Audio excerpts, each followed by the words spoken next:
ذرا آپ نے یہ کہا تھا کہ دو اہم نکات ہیں، اس کے بغیر ہم نہیں آگے بڑھنا چاہتے ورنہ مستقل امن نہیں ہوگا۔ ایک بنکرز کا خاتمہ،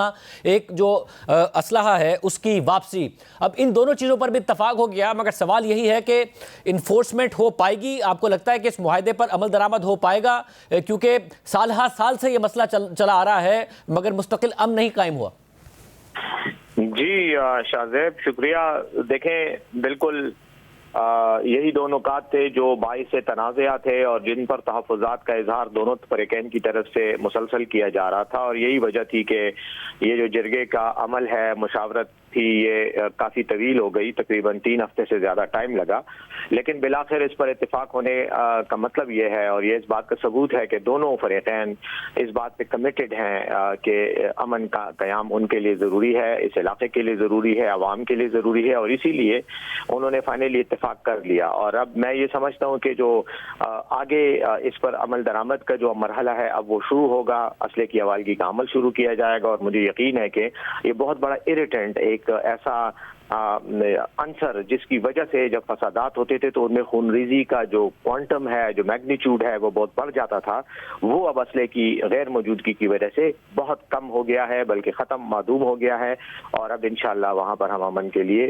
فائنل جو کوششیں ہیں وہ ہم کر سکتے ہیں انشاءاللہ، اور امن قائم ہوگا۔ اور اس بات پر اتفاق اس لیے بھی نہیں ہو رہا تھا کہ ظاہر ہے کسی نہ کسی ایک فریق کو یہ شک تھا کہ ریاست پتہ نہیں اپنی ذمہ داری قیام امن کی پوری کرے گی یا نہیں کرے گی، اور اسلحہ بھی ان کے پاس نہیں ہوگا، تو ایسا نہ ہو کہ ایک فریق کو دوسرے فریق کے رحم و کرم پر چھوڑ دیا جائے۔ تو ریاست کس طریقے سے یقینی بنائے گی، حکومت بھی، ریاستی ادارے بھی؟ دیکھیں، بات یہ ہے کہ ریاست تو اپنی ذمہ داری حتی الوسع پوری کرتی رہی ہے، اور وہاں پر اب تک جو بھی نظام چلتا رہا ہے ریاست ہی کی عملداری کی وجہ سے وہاں چل رہا ہے، لیکن چونکہ ایک سابقہ اس کا جو سوشیو کلچرل سٹرکچر ہے وہ ایک قبائلی نظام کے تحت تھا، اور وہاں پر ایک سسٹم تھا زم ازلام میں کنورٹ ہونے سے پہلے، تو وہاں پر یقیناً اسلحہ بھی بہت زیادہ تھا، اور وہاں کا کلچر بھی ایسا تھا کہ لوگ اپنے پاس گھروں میں بھی اسلحہ رکھتے ہیں، اور قبائلی تنازعات کی صورت میں لشکر کی شکل میں لڑائیاں ہوتی تھیں۔ یہی وہ ریزن تھا کہ وائلنس کا جو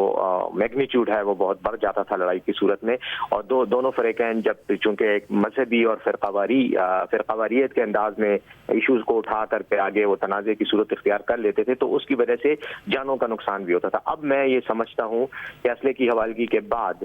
ایک تو اس کا وہ کوانٹم کم ہو جائے گا، دوسری بات یہ ہے کہ اس کے اندر جو وہ ایک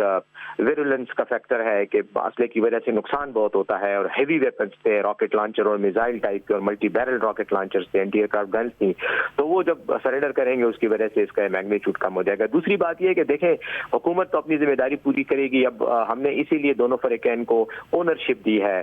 اس مرتبہ اس معاہدے کا ایک انٹرسٹنگ پہلو میں سمجھتا ہوں، یا ضروری جو ایک اس کی ڈائمنشن ہے وہ یہ ہے کہ ہم نے فریقین کو خود کہا کہ آپ لوگ آپس میں بیٹھ کے مشاورت کریں کہ آپ نے اس امن کو کیسے انشور کرنا ہے۔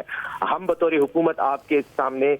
ایک ثالث کا کردار ادا کریں گے، اور جب آپ ایک فارمولہ آپس میں بیٹھ کے طے کریں گے تو اس پر عمل درآمد کروانا ہمارا کام ہوگا، اور اس کی وجہ یہ ہے کہ چونکہ یہاں پہ ایک قبائلی سسٹم ہے، یہ عام علاقوں سے مختلف طریقہ کار ہے، تو ہم یہ سمجھتے ہیں کہ جس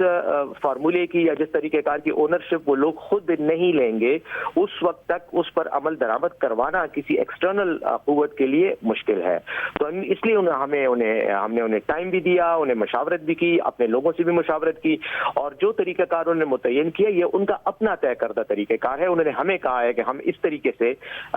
انشور کریں گے کہ ہماری صفوں سے کوئی شرپسند، کوئی انتہا پسند دوسرے فریق کے خلاف کارروائی نہ کرے۔ اگر خدا نخواستہ کہیں ایسا واقعہ ہوتا ہے تو اس پر فوری کارروائی وہ قبائل وہ لوگ خود کریں گے، اس کو حوالے کریں گے لا انفورسمنٹ ایجنسیز کے، اور لا انفورسمنٹ ایجنسیز کو بھی مکمل تعاون دلائیں گے ایسے لوگوں کی سرکوبی کے لیے۔ تو میں یہ سمجھتا ہوں کہ اب راستہ امن کی طرف اور امن کی منزل کی طرف جو راستہ ہے وہ کھل گیا ہے، اور انشاءاللہ ہم ایک سسٹینیبل طریقے سے پائیدار اور مستقل انداز میں امن قائم کر سکیں گے۔ مطلب جو کچھ کرم میں ہوا اس کے نتیجے میں پورے ملک میں پروٹیسٹ ہوئے، کراچی میں متعدد مقامات پر ظاہر پروٹیسٹ ہو رہا تھا، دھرنا دیا گیا، ٹریفک بلاک ہوا، شہری پریشان ہوئے، مگر یہاں پہ مطالبہ یہی تھا کہ جب سڑک کھولی جائے گی یا وہاں پر دھرنا ختم ہوگا تو یہاں پر بھی ختم کر دیا جائے گا۔ یہ جو سڑک ہے جس کی وجہ سے ظاہر ہے وہاں کے شہری بھی بری طرح متاثر ہوئے، ادویات ہوں یا پھر ضروری اشیاء ہوں وہ بھی ان تک نہیں پہنچ پا رہی تھی، وہ کب کھل جائے گی، وہاں کب احتجاج ختم ہو جائے گا، اس حوالے سے کچھ ہوا؟